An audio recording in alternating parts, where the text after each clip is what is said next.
ए एक कार्य का 1/3 भाग कितने दिनों में, 30 दिनों में कर सकता है। बी उसी कार्य का 2/5 भाग 24 दिनों में कर सकता है। उन्होंने 20 दिनों तक एक साथ काम किया। सी ने शेष कार्य को 8 दिनों में पूरा किया। तो पूछा है कि ए, बी और सी एक साथ कार्य करते हुए समान कार्य को कितने समय में पूरा करेंगे। अब यहाँ ए के बारे में बोला है 1/3 कितने दिनों में, 30 दिनों में। तो पूरा काम कितने दिनों में करेगा, ए 90 दिनों में। तो यहाँ ए लिख लिए और कितना आया 90 दिन। बी 2/5 का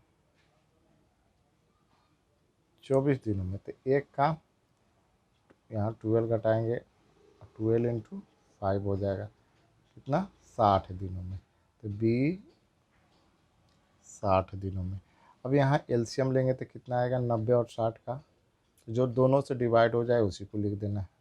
अब इससे 90 से डिवाइड करेंगे क्या आएगा 2 और 60 से डिवाइड करेंगे तो क्या आएगा 3। ये इफ़िशियंसी आ गई है ना, क्षमता। ये एक दिन में 2 काम करता है, बी 3 काम करता है। और उन्होंने 20 दिनों तक काम किया। ए और बी जो है 20 दिन तक काम करते हैं। एक दिन में दोनों मिलकर कितना, 3 2 5 और 20 दिन काम किए, कितना हो गया 100 काम, है ना। 100 काम किए, 100 काम माइनस कर लिए, कितना बचा 80 काम। 80 काम अब कौन करता है, सी। कितने दिनों में, 8 दिनों में। तो सी का एक दिन का काम, एक दिन का काम, है ना। 80 काम और 8 दिन में करता है। तो एक दिन में कितना काम कर रहा है, जब डिवाइड करेंगे क्या आएगा 10, है ना। एक दिन में 10 काम कर रहा है। तो पूछा है कि ए बी सी एक साथ करते हुए समान कार्य को कितने समय में पूरा करेंगे। उन्हें तीनों मिलके 180 काम, ए कर रहा है 2, बी कर रहा है 3, 80 10। अब 180 में जब डिवाइड करेंगे 15, 15 से जब डिवाइड कीजिएगा तो कितना 12, मैंने 12 दिनों में तीनों मिलकर काम को समाप्त करेंगे।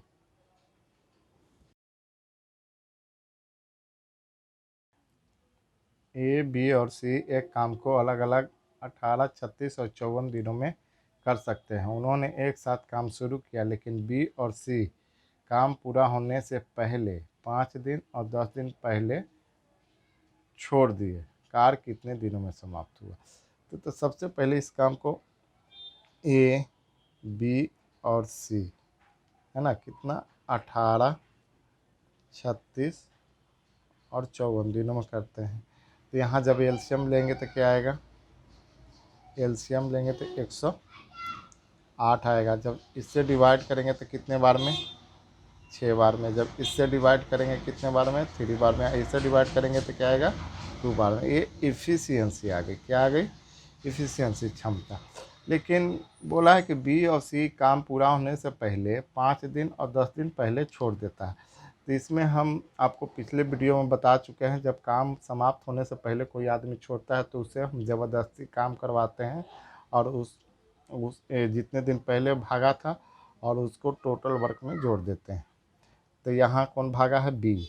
तो बी कितने दिन पहले भागा है, 5 दिन पहले। बी एक दिन में 3 काम करता है और 5 दिन में कितना काम कर दिया, 15 काम, है ना। और इस तरह से फिर सी भागा है, कितना दिन, 10 दिन। सी एक दिन में कितना काम करता है, 2 और 10 दिन, और टोटल काम कितना हो गया 20 काम।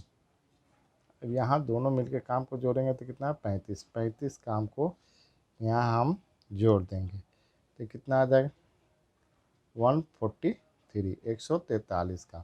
अब 143 काम अब सभी से करवा लीजिए, 6 + 3 + 2 ने 143/11, 6 3 9 और 2 11। 11 से तो बिल्कुल कट जाएगा, 1 11 13 बार में, है ना। तो 13 दिनों में काम समाप्त होता है।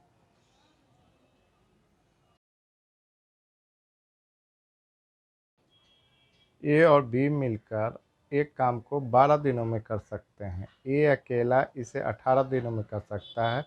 तो पूछा कि बी अकेला उस काम को कितने दिनों में कर सकता है। देखिए सीजीएल का कितना इजी क्वेश्चन। ए प्लस बी बोला है साथ मिलके 12 दिनों में करते हैं। ए अकेला कितने दिनों में, 18 दिनों में। हम एलसीएम लेंगे तो क्या आएगा 36। अब 12 से डिवाइड करेंगे क्या आएगा 3, 18 से डिवाइड करेंगे क्या आएगा 2। ये इफ़िशियंसी आ गई, क्षमता आ गई, क्षमता आ गई। अब पूछा है कि बी इस काम को कितने दिनों में करेगा। अब देखिए दोनों मिलकर कितना काम करते हैं, 3 काम करते हैं। ए अकेला कितना करता है 2, तो अगर ए 2 कर रहा है इसका मतलब बी 1 काम कर रहा है ना। तो बी अकेले कितना काम करेगा 36 काम है। एक काम करता है एक दिन में, कितना टाइम लेगा 36 दिनों में।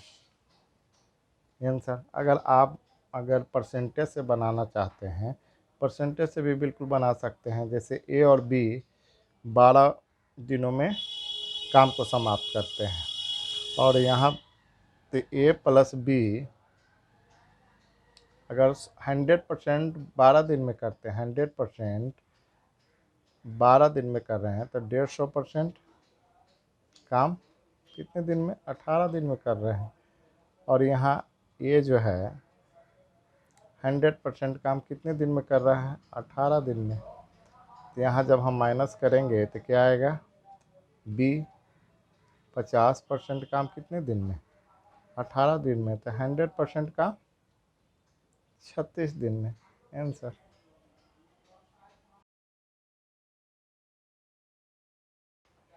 ए और बी एक कार्य को 18 दिनों में कर सकते हैं, बी और सी मिलकर इसे 30 दिनों में कर सकते हैं। यदि ये सी से दोगुना अच्छा काम करने वाला है तो पूछा है कि बी अकेला कितने दिनों में करेगा। सबसे पहले यहाँ ए और बी कितने दिनों में 18 दिनों में, बी और सी कितने दिनों में 30 दिनों में। एलसीएम लेंगे तो क्या आएगा 90। जब इससे डिवाइड करेंगे क्या आएगा 5, इससे डिवाइड करेंगे तो क्या आएगा 3। अब बोला है कि ए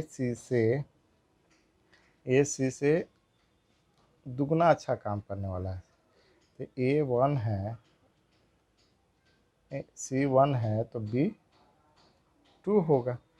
अब चलिए सबसे पहले अब यहाँ इफ़िशियंसी बता रहा है कि ए और बी एक दिन में 5 काम कर रहे हैं, अब बी और सी 3। अगर यहाँ हम 1 लेते हैं तो बी क्या आता है 2, है ना। यहाँ भी 2 और यहाँ एक आ जाएगा 3। लेकिन जब हम यहाँ बनाते हैं टोटल काम वो 2 है और 2 टोटल काम 90 है, 2 से डिवाइड करते हैं 45 दिन। यहाँ ऑप्शन में है ही नहीं, तो ये तो तरीका गलत हो गया है ना। तो अब क्या करते हैं कि इसको रॉन्ग करके यहाँ 2 और यहाँ 4 लिखते हैं। ये रॉन्ग हो गया 2 और 4। अब 2 यहाँ सी का 2 लेते हैं तो बी का क्या आएगा 1 हो जाएगा। तो बी 1 है तो यहाँ ये क्या हो जाएगा 4 हो जाएगा। अब देखिए बिल्कुल सटीक बैठा, तो यहाँ ये तरीका तो रॉन्ग हो गया था। अब बी 90 का, अब बी का आ रहा है एक दिन की इफ़िशियंसी 1, कितने दिनों में 90 दिनों में काम को समाप्त करेगा।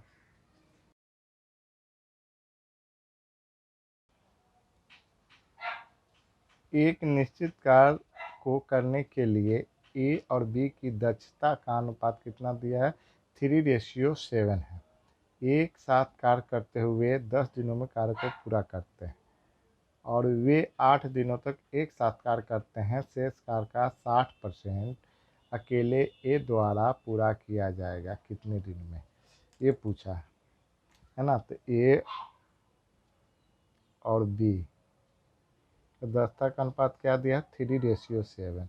ये इफ़िशियंसी मैंने क्षमता है। एक दिन में 3 काम कर रहा है, बी 7 काम कर रहा है, तो टोटल वर्क यहाँ से निकल जाएगा। दोनों मिलकर एक दिन में 10 काम कर रहे हैं और कितने दिनों में 10 दिनों में काम को समाप्त करते हैं। टोटल काम कितना हो गया 100 यूनिट काम हो गया। अब वे 8 दिनों तक काम करते हैं, तो एक दिन में वे 10 काम कर रहे हैं और 8 दिन काम किए, तो कितना हो गया 80 यूनिट काम किए। तो शेष कितना बच गया 20 यूनिट। और शेष का 60% बोला, 60% को हम बताए हैं अभी क्या लिख सकते हैं फ्रैक्शन में 3/5। तो 20 का 60% निकाल लीजिए। यहाँ जब काटेंगे क्या आएगा 4, तो यहाँ 12 काम। अब 12 काम ए द्वारा करवाना है, तो ए की इफ़िशियंसी कितना है 3 है। जब डिवाइड करेंगे क्या आएगा 4। ने 4 दिनों में 60% काम को समाप्त करेगा।